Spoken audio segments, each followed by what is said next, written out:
जैन दोस्तों, आज हम लोग ब्राह्मण साम्राज्य के बारे में पढ़ते हैं। कहा जाता है कि अशोक ने इतने बौद्ध के ऊपर निर्भर हो गए तथा बौद्ध धर्म इतना अपना लिया कि जो ब्राह्मण थे उस समय के, उनकी आय में एकदम कमी आ गई। यह उस समय के पुष्यमित्र शुंग जो बृहद्रथ का सेनापति था, यह उनको बात खटकने लगी। कहा जाता है पुष्यमित्र शुंग एक ब्राह्मण वंशज था। जब उसके मित्रगणों के बारे में जब उसे पता चला कि उनकी आय एकदम ठप हो गई, उनको खाने की लाले पड़ चुके, तो वह बेचारा क्या करता। उसने बृहद्रथ की हत्या कर दी तथा मौर्य वंश का अंत कर दिया और ब्राह्मण साम्राज्य स्थापित किया, जिसे हम लोग शुंग वंश के नाम से जानते हैं। कहा जाता है यह शुंग वंश 185 से 73 BC तक चला। इस वंश के जो संस्थापक रहे, कहा जाता है पुष्यमित्र शुंग ने इस वंश की पुष्यमित्र शुंग ने इसकी स्थापना की बृहद्रथ की हत्या करके, तथा इन्होंने अपनी राजधानी पाटलिपुत्र को ही बनाया, जिसे आज के टाइम पे हम लोग पटना के नाम से जानते हैं। राजधानी क्या बनाया?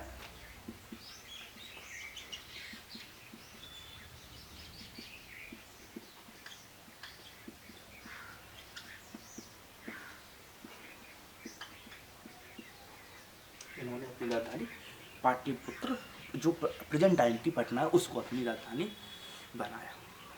तथा इन्होंने अपनी दूसरी राजधानी बेसनगर, इसको बेसनगर को बनाया, जो मध्य प्रदेश में है, जो आज के टाइम पे विदिशा के नाम पे जानी जाती है। दूसरी राजधानी क्या बनाया? विदिशा।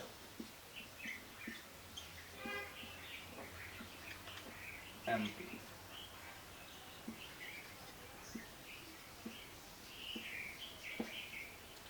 इन्होंने ये अपनी दो राजधानियां स्थापित की। कहा जाता है कि इन्होंने 36 वर्ष तक 36 वर्ष तक इन्होंने शासन किया। किसने? पुष्यमित्र शुंग ने। इसकी जानकारी हमें प्राप्त होती है। कहा जाता है कि वैदिक धर्म को इन्होंने ही दोबारा स्थापना किया। आर्यों के बाद अगर देखें तो वैदिक धर्म की स्थापना इन्होंने की। इसकी हमें जानकारी प्राप्त होती है। कहा जाता है कि इस वंश ने 36 वर्ष तो पुष्यमित्र शुंग ने अकेला शासन किया, लेकिन इसके बाद 112 वर्ष 112 ईयर्स तक इस वंश का शासन रहा। 36 वर्ष तक पुष्यमित्र शुंग ने अकेले शासन किया, लेकिन इस वंश का शासनकाल हमें 112 वर्ष देखने को प्राप्त होता है। इसका शुंग वंश का। कहा जाता है कि इन्होंने जो बौद्ध धर्म के मठ थे, हम लोग जैसे हिंदू धर्म के मंदिर हैं, ऐसे ही बौद्ध धर्म के जो पवित्र स्थल है उनको मठ कहा जाता है। मठों का इन्होंने सर्वाधिक अंत किया। जो मठ थे बौद्ध, उनको तोड़ा फोड़ा तथा वहाँ पे मंदिरों का निर्माण कराया। इसकी जानकारी यहाँ प्राप्त होती है। लेकिन अगर हम और देखें तो जो सांची का स्तूप है, इन्होंने उसकी खिड़कियाँ की रिपेयरिंग कराई और किस धातु में कराई? तांबे की धातु में। इसमें तांबे की धातु में। तथा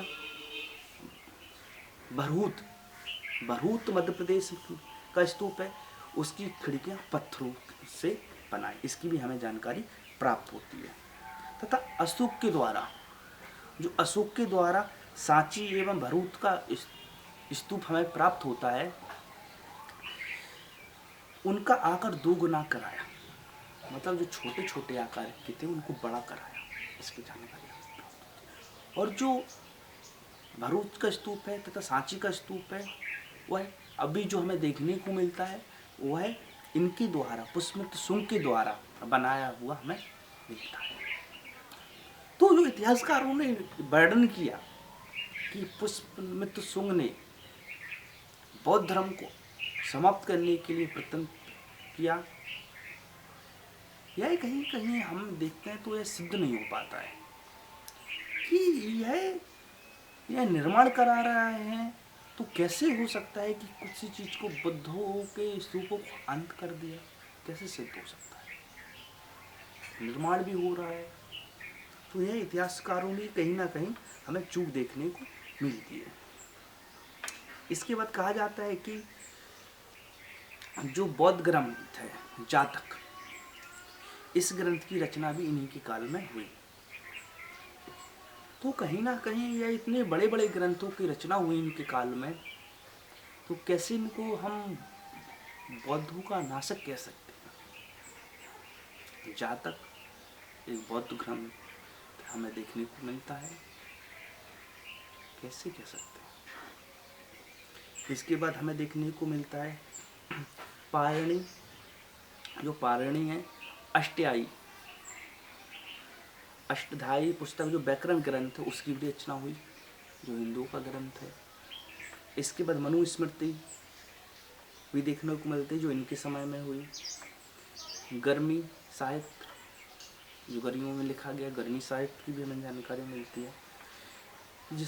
जिन सेन ने हरिवंश की पुस्तक लिखी, उसकी भी रचना हमें देखने को मिलती है। इस प्रकार हमें देखने को मिलता है। तथा हमें एक चीज और देखने को मिलती है, बोतनचंद भवन का निर्माण भी इसी वंश के समय पे हुआ। तो कैसे कह सकते हैं इतिहासकारों ने कुछ तो त्रुटि की है इनके लेखन में कि पुष्यमित्र शुंग बौद्ध विरोधी थे। इसकी साक्ष्य हमें आज तक प्राप्त नहीं है, इसकी जानकारी हमें अच्छे से प्राप्त नहीं है, इसकी जानकारी हमें अच्छे से देखने को नहीं मिलती। यही कह सकते हैं कि हिंदू तथा बौद्धों में आपस में लड़वाने का काम किया गया हो तो नहीं बोल सकते, क्योंकि अगर जब इतिहास से लिखा गया तो अंग्रेजों के समय इतिहास से लिखा गया, हो सकता है कि उन्होंने कहीं ना कहीं इसको लिखवाने में अपनी भूमिका निभाई। इस प्रकार हमें देखने को मिलता है। पुष्यमित्र शुंग के समय दो हमें युद्ध देखने को मिलते हैं, दो आक्रमण देखने को मिलते हैं। एक विदर्भ का, कौन सा, एक विदर्भ का, एक यमन का।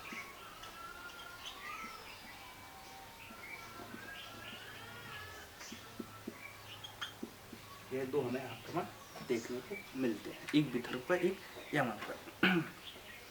जो विदर्भ का आक्रमण कहा जाता है, जो इसका पुत्र था अग्निमित्र, उसने इसकी जिम्मेदारी ली। पुष्यमित्र शुंग का पुत्र था अग्निमित्र, उसने यह युद्ध को समाप्त करने तथा इसको विजय प्राप्त करने की अपनी जिम्मेदारी ली। कहा जाता है इस युद्ध में अग्निमित्र विजय रहा। कौन? अग्निमित्र विजय रहा। इसकी जानकारी हमें कालिदास की पुस्तक से मिलती है, जिसको मालकावी अग्नि के नाम से हम लोग मित्र के नाम से जानते हैं।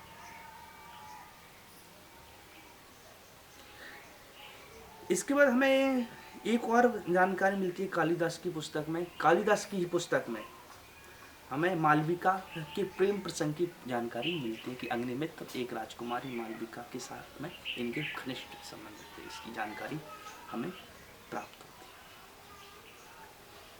है। और कहा जाता है कि इतने प्रेमी हो गए थे उनके कि उनसे विवाह भी किया और उनके वंशज भी हुए। इस प्रकार की हमें उस समय की है जानकारी प्राप्त होती है। इसके बाद हमें दूसरा यमन का, यमन में हमें देखने को मिलते हैं दो प्रकार, दो शासकों ने हम पे आक्रमण किया। कौन कौन से? डेमीट्रियर्स। कौन से? डेमीट्रियर्स ने आक्रमण किया। इसके बाद दूसरा आक्रमण मिंडांडर ने किया। कौन ने? मिंडांडर ने किया। मिनिंड जिसको हम लोग कहते हैं। कहा जाता है मिंडांडर जो थे उस समय उन्होंने युद्ध किया था, उस समय बहुत भिक्षुक नागसेन, कौन से? नागसेन से इतने प्रभावित हो गए मिंडांडर और बौद्ध धर्म इन्होंने अपना लिया। इसकी हमें जानकारी प्राप्त होती है। और कहा जाता है यह दोनों जब युद्ध हुए उस समय पुष्यमित्र शुंग शासक था, तो विजय अगर उसके पुत्र ने भी की तो विजय का श्रेय उसको ही जाता है। तो कहा जाता है पुष्यमित्र शुंग ने दोनों ही युद्धों में विजय प्राप्त की, यमन और विदर्भ, चाहे विदर्भ यमन कह लें, यमन विदर्भ, दोनों पे इन्होंने अपना शासनकाल स्थापित कर लिया, मतलब विजय प्राप्त कर ली। इसकी हमें जानकारी मिलती है। कहा जाता है कि इन्होंने पतंजलि के नेतृत्व में 2 अश्वमेध यज्ञ करी। किसकी? पतंजलि के नेतृत्व में 2 अश्वमेध यज्ञ की हमें जानकारी प्राप्त होती है। इसके बाद हमें जानकारी मिलती है कलिंग नरेश खारवेल ने पुष्यमित्र शुंग को पराजित कर दिया था। कलिंग नरेश खारवेल ने पुष्यमित्र शुंग को पराजित कर दिया, इसकी हमें जानकारी प्राप्त होती है। कहा जाता है कि इस वंश में 10 शासक हुए। कितने? 10 शासकों की हमें जानकारी प्राप्त होती है। पुष्यमित्र शुंग के बाद अग्निमित्र शासक बना। कौन सा? अग्निमित्र शासक बना। तथा इसके ही समय यमन यात्री हेरोडोटस भी भारत की यात्रा करने के लिए आया था। कौन सा? हेरोडोटस आया था। तथा इसने भागवत धर्म अपना लिया। कौन सा? भागवत धर्म अपना लिया, इसकी भी हमें जानकारी प्राप्त होती है। इसी वजह अगर हम देखें, जो बेसनगर मध्य प्रदेश की विदिशा में गरुड़ अभिलेख है, वो इसी का दिया हुआ है, हेरोडोटस का। उनका हेलियोडोटस का। कहीं हेलियोडोटस मिलता है कि हेलियोडोटस मिलता है। हेलियोडोटस का यह गरुड़ अभिलेख इसने ही लिखा है, इसकी जानकारी हमें प्राप्त होती है। यह वंश ज्यादा देर तक नहीं चला। अग्निमित्र के पास देवभूत हुए। देवभूति इतने शक्तिशाली नहीं हुए। हमें इस की जानकारी जातक पुस्तक से स्पष्ट रूप में इस वंश की प्राप्त हो जाती है। किस? कौन सी? जातक वंश। जातक पुस्तक से इस वंश की जानकारी अच्छे से प्राप्त हो जाती है। इस वंश की देवभूति की हत्या वसुदेव कर देते हैं और वसुदेव कर्ण वंश की स्थापना